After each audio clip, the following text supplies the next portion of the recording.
Good afternoon, everyone, and welcome to another episode of EPP Family Talks. I'm Nathan Shapura, political advisor at the European People's Party, and we are glad to welcome you to another opportunity to hear from our EPP leaders the ideas and projects they've been working on during this time of coronavirus crisis. Today, it is our great pleasure to welcome Croatia's Minister of Foreign and European Affairs, Mr. Gordan Grlić Radman. Minister, welcome. Thank you so much for taking the time to be with us today. Thank you, and good afternoon to everyone, and thank you for joining me today for this discussion.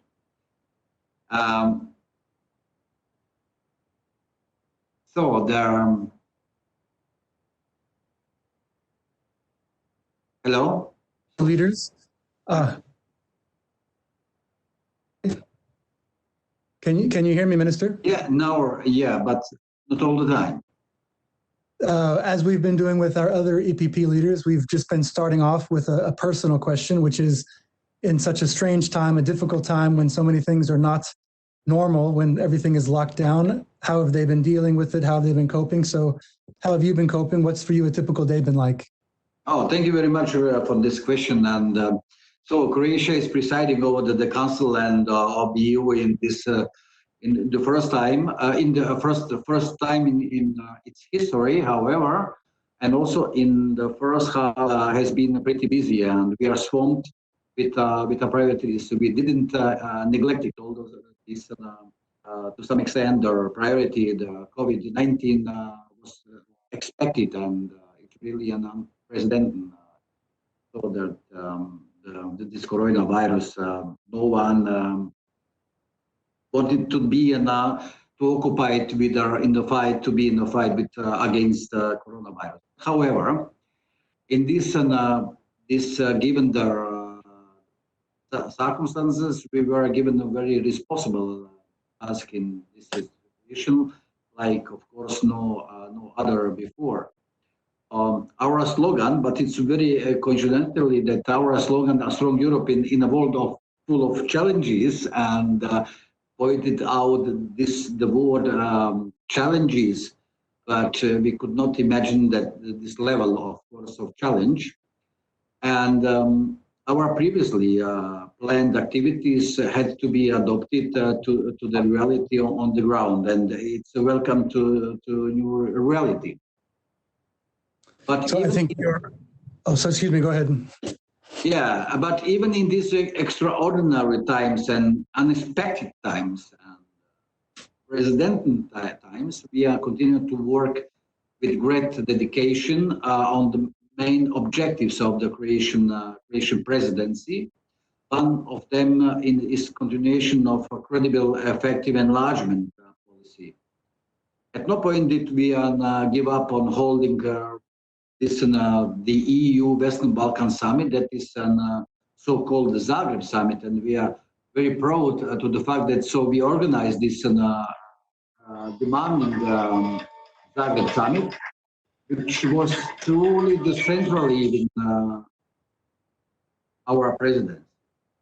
We wanted to send an equally strong political message 20 years after, but the first one happened 20 years ago.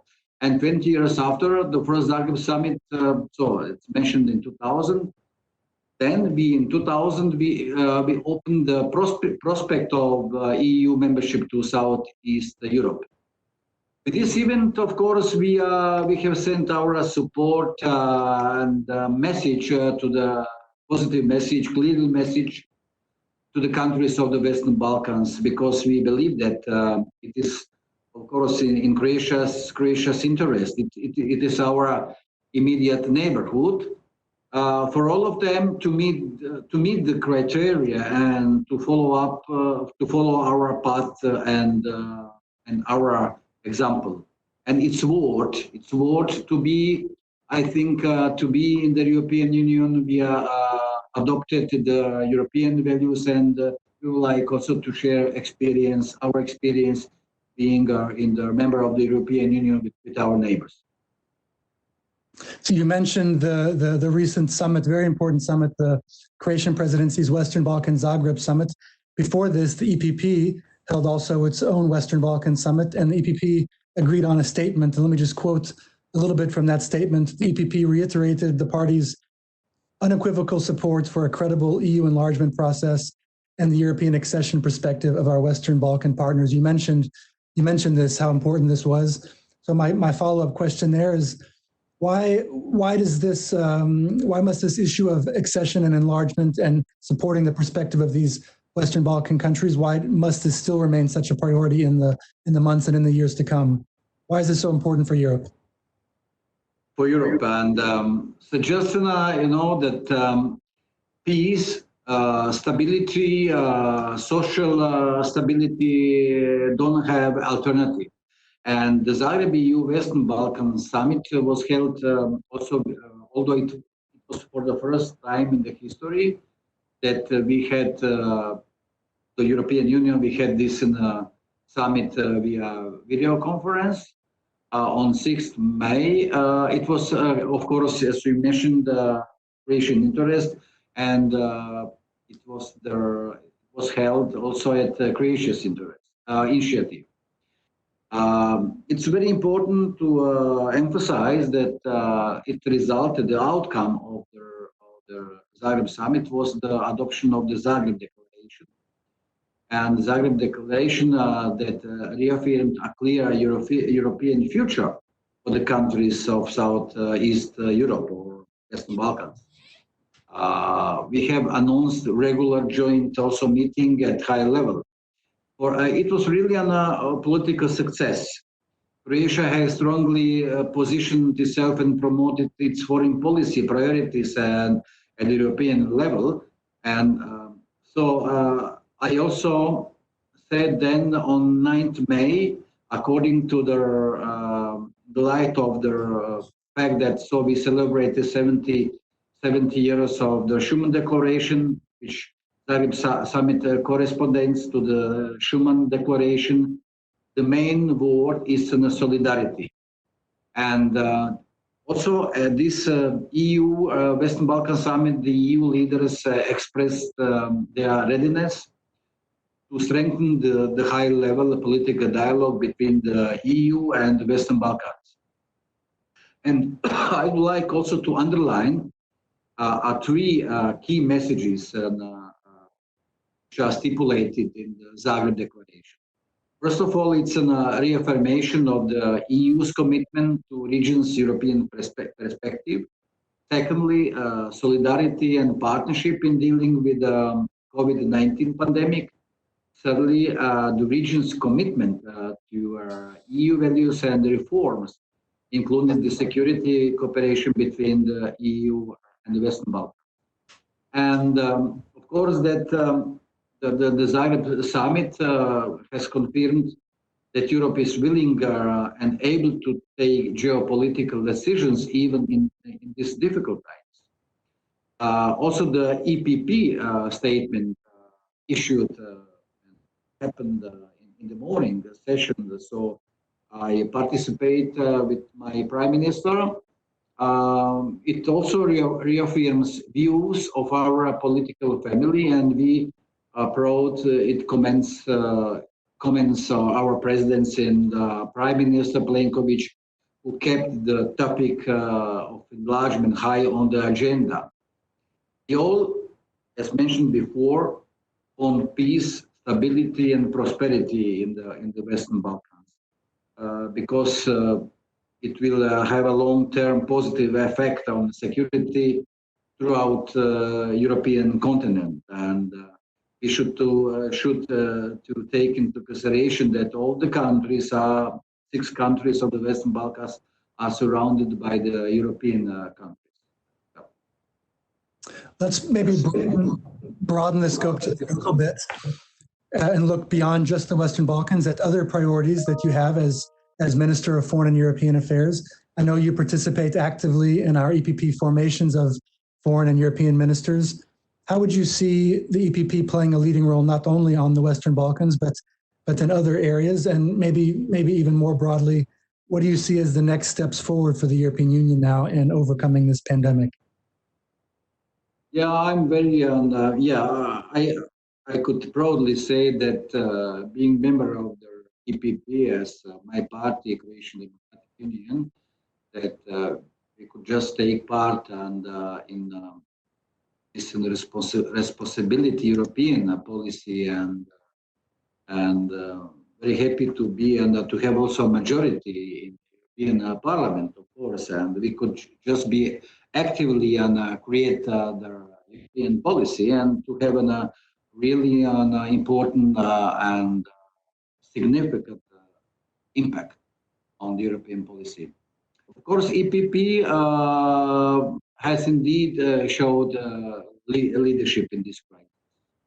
Constant communication among EPP colleagues is very helpful and points out the importance of coordination. The frequent exchange of views also gives us opportunity to discuss, for example, measures taken, procurement of medical equipment, repatriations of EU citizens, situation in Middle East, Turkey, Russia, and so China, for example, so that European EPP parties, EPP is very in this current situation very active. I believe we will also all come out of this crisis stronger together. One of the fundamental principles of the European Union, as mentioned before, is solidarity between member states, and what is actually an EPP is following it as our main message and pivotal, how to say, solidarity among not only the European family, but solidarity among the EPP and in our party. Last Saturday on 9, we marked the Day of Europe, which also reminded us that today, when the world is is being tested, and Schuman Declaration gives the same answer. There is other way and no alternative to solidarity, peace, and prosperity in Europe, as I mentioned before. We have also to constantly remind our citizens, not only Croatians, our Europeans, that the European Union is a unique project that has enabled peace on our continent and a prosperous and secure life for its citizens. And we are proud that during our presidency, we in Croatia, during presidency of the Council of the European Union, Croatia emphasized this importance of unity and solidarity, although it's not easy time. But we are, of course, we didn't expect this coronavirus, however, but we tried to be enabled and to, although in this very difficult circumstances, to hold on our priorities high on our agenda. You know, that decision on two countries, and North Macedonia and Albania, so tried to also to assume new methodology, and we are very proud to the fact that the decision was given during our presidency to open accession negotiation with this. I think that gives an opportunity for us to transition again. And I'd like to ask you about the national situation and then finish with a couple of more personal questions. So we started talking about the Croatian presidency's particular focus and the EPP's focus on the Western Balkans, and then on priorities sort of across the European Union and the importance you just mentioned of the European project. Croatia is the newest member state, the newest member of this European project. And of course, you mentioned Prime Minister Andrej Plenković, our EPP friend from your party, and our EPP member, HTZ, the Croatian Democratic Union. Could you tell us just at a national level, how are things going now in Croatia? What's the situation there on the ground? Oh, thank you very much also for this question. And yeah, Croatia, first of all, is the youngest member state of the European Union. Just 7 years ago, we joined the European Union. And our government, Croatian government, led by Prime Minister Plenković, Andrej Plenković, showed maturity and leadership in times of COVID-19. We were very well prepared and organized and have taken timely actions, timely and determined, fast, organized, prepared. We knew what we are doing, consulted the profession and our experts in Croatia and abroad, of course. Followed the developments in other countries and did the only thing a responsible government that works in the interest of each of its citizens in Croatia and should and must do. Our message is that nothing is more important to us than health. Croatia faced without doubt that the biggest crisis in the homeland war in 1991.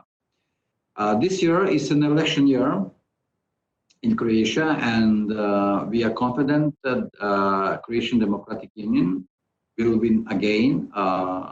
So somehow we are sure that we will again, because there's I'm sure that Croatian citizens will see that only Croatian Democratic Union is able just to save and to help and to be on the lead, on the rule, and enable the social stability and prosperity in Croatia.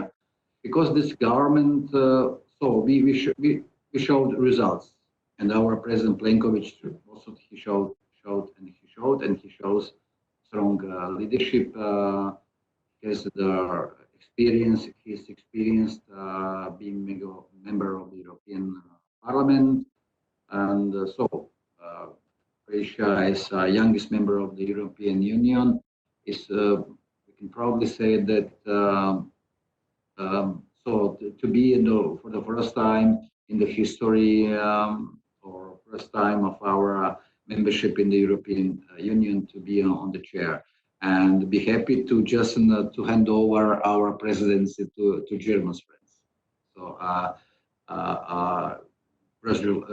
as for 1st July.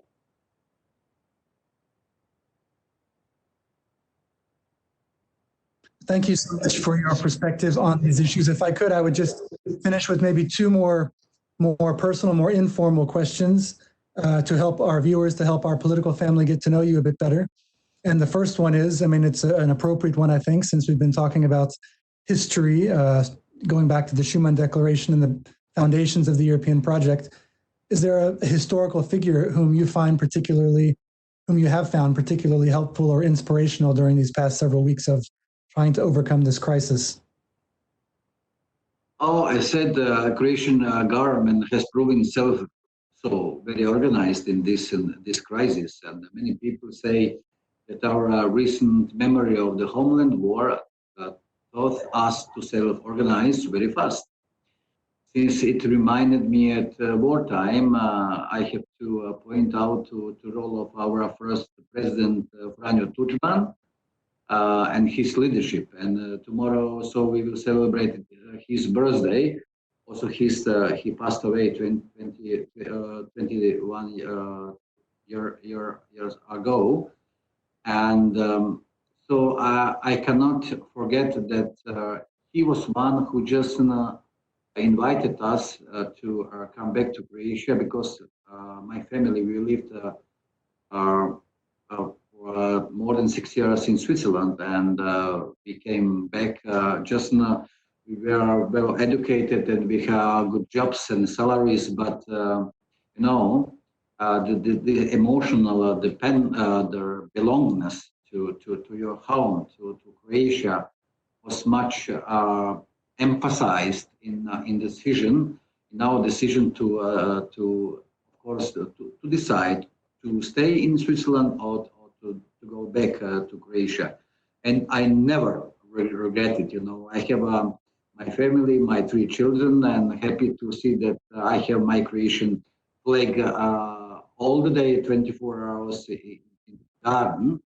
And of course, he was the Franjo Tuđman, as mentioned. He was really, he was a charismatic person, and he was very inspirational for me, for my wife, for us.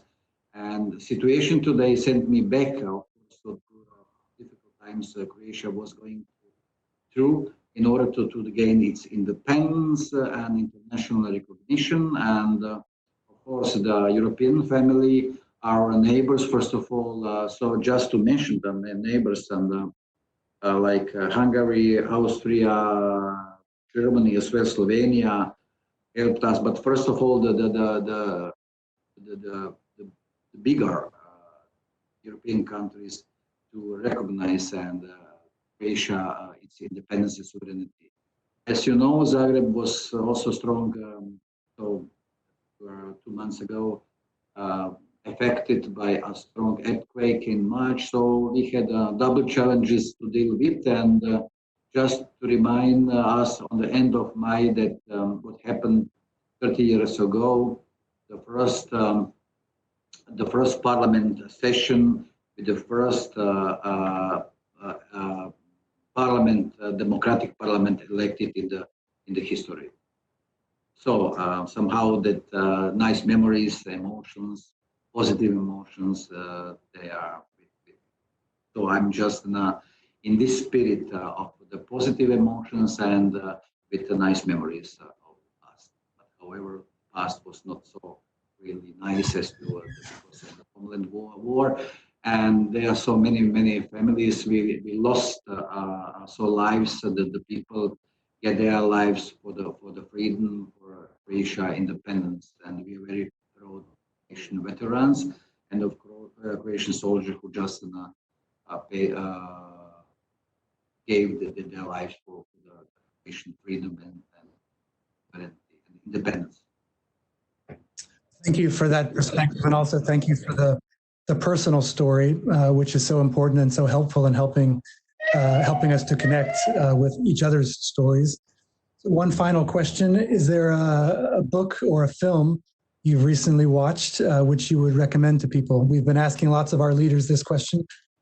Oh yeah, there's so many books, and I'm sometimes my wife she said me, look, so you're collecting. So I have so many libraries in my house, but it looks like, however. And so I tried also as ambassador, and also before when we lived in Switzerland to have, because to learn more languages. And I have next to my bed books in German, English, and sometimes in Hungarian and Croatian. And there is a very good book actually. And this crisis provided the opportunity to be more together, this slogan, stay home, and to be more with my family. And my wife's she made a joke and by saying, look, so you can better recognize your family. But of course, very nice to be, and also be, although I was really swamped with obligations, but Saturday, Sunday, I spent really on more time with my and my book. The book I could also to recommend. It's a very good book. Written by Margaret Macmillan, called Peacemakers. It is the Paris Conference of 1918, 1919, and its attempt to end the war. And really, it is so interesting book, and I like to also recommend how the states and how the peacemakers and states buildings, the new world order, in which circumstances they took their decisions. It's a very interesting book, and so you are a young man, and I would like also to recommend Justin to write, and you will see how the old Yugoslavia started on, and unfortunately it was our although the new the monarchy and the solution, the breakaway of the monarchy, and followed to the new new monarchy, and Croatia was not happy because of that. But finally, after 71 years, we reached our freedom, our independence, 1991, 1992, and Croatia is now the member of the most important international organization, not only EU, NATO, and so we are very proud to the fact being a member of the European Union and being our party being a member of. Well, we should never stop learning, never stop reading, and we can never get enough book recommendations, I think. So, Mr. Gordan Grlić Radman, Croatian Minister of Foreign and European Affairs, thank you again so much for taking the time to be with us. And on behalf of the EPP, thank you for the work that you're doing. Thank you, Nathan, and thank you all colleagues surrounding you, so in your office, and see you then, sir, around. See you. All the best to you and to your family, and hope to see you again in person at some point in Brussels in the not too distant future. To all of our viewers, thanks for joining us. Please join us again next time for our next episode of EPP Family Talks tomorrow, Thursday, May the 14th at 12:30 p.m. Brussels time on Instagram. We will be speaking live with Greece's alternate Minister for Foreign Affairs, Mr. Miltiadis Varvitsiotis. See you then.